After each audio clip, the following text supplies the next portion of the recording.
Изобщо не използвайте никакви наркотици.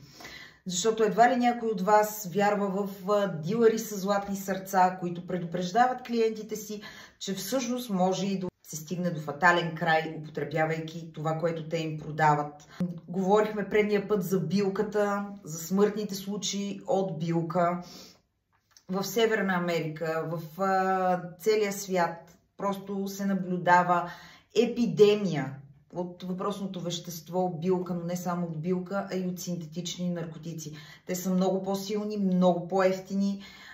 Знаете, че властта в Афганистан забранява вече отглеждането на опиум, така че количествата опиум, които има в световен мащаб, са прекалено малки, затова той бива изместен от фентанила.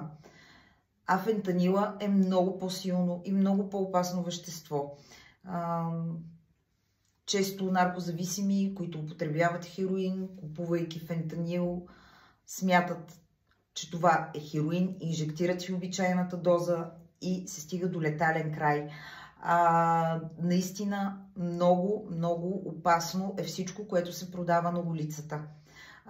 Предупредих ви, че често хора, които смятат, че някой им подава да пушат трева, всъщност пушат билка, а към нея може да се пристрастите изключително бързо. Изпирането на тази субстанция, в която, както вече ви предупредих, изобщо не е ясно какво точно има, е изключително трудно. Също така, промените в психиката, в паметта ви, в мозъка ви може да бъдат необратими. Затова, моля ви, внимавайте, наистина не експериментирайте, не експериментирайте. Наркотиците не са за експерименти. Има далеч по-приятни начини да си прекарвате времето, а ако вече сте зависими, потърсете помощ и то незабавно. Аз, както винаги, ще отговарям на всички ваши въпроси. Ако имате нужда от помощ, ако някой ваш близък има нужда от помощ, не се колебайте да ми пишете или да оставите коментар под видеото. Желая ви да имате прекрасен ден и, както винаги, останете трезви.